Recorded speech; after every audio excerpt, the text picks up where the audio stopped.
पित्तशामक, थंड, तृप्तिकारक, vitamins, आयर्न्स, calcium, protein यांनी पुरेपूर ठासून भरलेली अशी ही नाचणी, ज्याचा आज आपण लाडू बनवणार आहोत.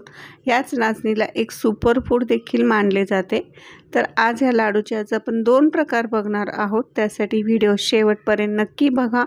एक पेढ्यासारखा मऊ लुसलुशीत एकदम मलईदार असा लाडू आणि दुसरा म्हणजे एकदम पिठासारखा पिठूळ असा लाडू, तोंडात टाकता क्षणीच विरघळणारा. चला तर मग रेसिपीला सुरुवात करूया.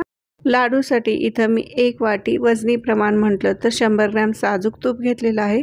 250 ग्रॅम गूळ घेतला आहे किसून. एक 300 ग्रॅम इथं नाचणीचं पीठ घेतलेलं आहे आणि काजू आणि बदामचे छोटे छोटे तुकडे करून घेतलेले आहेत. तर सुरुवातीला आपण पॅन मंद आचेवर गरम करायला ठेवूया. 1 वाटी तुपामधलंच एक 2 चमचे तूप मी पॅनमध्ये सुरुवातीला घालून घेतलं.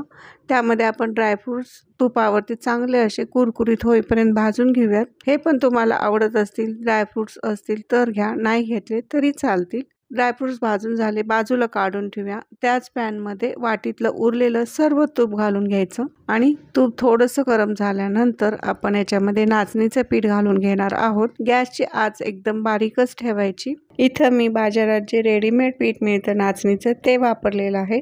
या नाचणीच्या पिठाच्या ऐवजी तुम्ही नाचणीचं सत्व असेल ते सुद्धा वापरू शकता. आता हे सुरुवातीला पीठ सगळं तूप ओढून घेतं, त्यामुळे या पिठाच्या गुठळ्या होतात. तर आपल्याला या गुठळ्या फोडून घ्यायच्या आहे. अशा पद्धतीचा एखादा तुमच्याकडे खोलगट असलेला चमचा असेल तर तो नक्कीच वापरा. त्यामुळे आपल्याला ह्या गुठळ्या फोडणं सोपं जातं आणि त्याच्या बरोबरीने आपल्याला हे पीठ पण हलवत राहता येतं. गॅसची आच ह्यावेळेस मंदच ठेवायची आहे. बारीक गॅसवरच आपल्याला हे पीठ खमंग भाजून घ्यायचं आहे. एक 10 ते 12 मिनिटानंतर तूप व्यवस्थित याच्यामधलं रिलीज होतं आणि पीठ व्यवस्थित भाजलं जातं.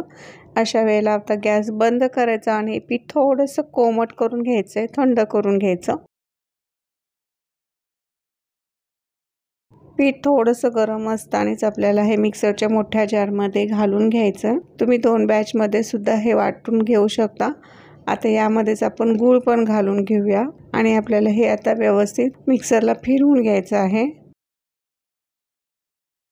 आणि आपण ज्या पॅनमध्ये हे पीठ भाजलं होतं त्याच पॅनमध्ये हे सर्व पीठ परत काढून घ्यायचं. मी इथं 2 बॅचमध्ये हे पीठ वाटून घेतलं. आता हे सर्व मिश्रण आपल्याला व्यवस्थित मिक्स करून घ्यायचं आहे. तुम्ही आता हवे तर ह्याच पिठाचे एकदम लाडू वळू पण शकता. जसे पिठाचे एकदम पिठूळ असे लाडू तयार होतील. तोंडात टाकता क्षणीच विरघळणारे असे हे लाडू पटकन तयार होतील. थोडंसं पीठ हे गरम आहे तोपर्यंत हे असे लाडू वळले जातात.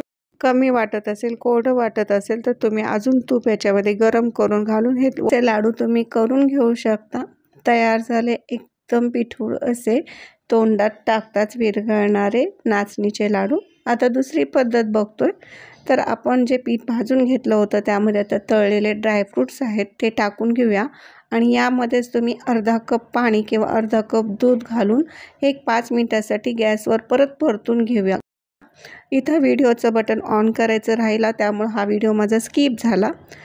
तयार झाला असा मस्त चॉकलेटचा गोळा जणू. हे मिश्रण थोडं थंड होऊ देऊया आणि मगच आपण याचे लाडू वळवायला घ्यायचे आहेत. आणि हे असे लाडू वळताना थोडंसं हाताला तूप सुटतं, कारण हे पीठ थोडंसं अजून गरम आहे. हाताला बिलकुल चिटकत नाही हे लाडू वळताना. आणि जर तुम्हाला अशा पद्धतीने लाडू करायचे असतील तर सुरुवातीला आपण जे तूप भाजायला वापरलं ते कमी तूप वापरलं तरी चालेल.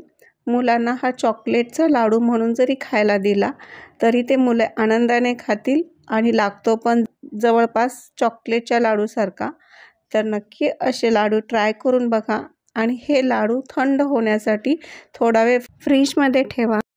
म्हणजे यातील जे तूप रिलीज झालेलं आहे ते थोडंसं आळतं आणि व्यवस्थित असे मऊसूत मुलायम असे पेढ्यासारखे लाडू तयार झाले. रेसिपी आवडली तर चॅनलला नक्कीच सबस्क्राईब करा, लाईक करा आणि शेअर करा.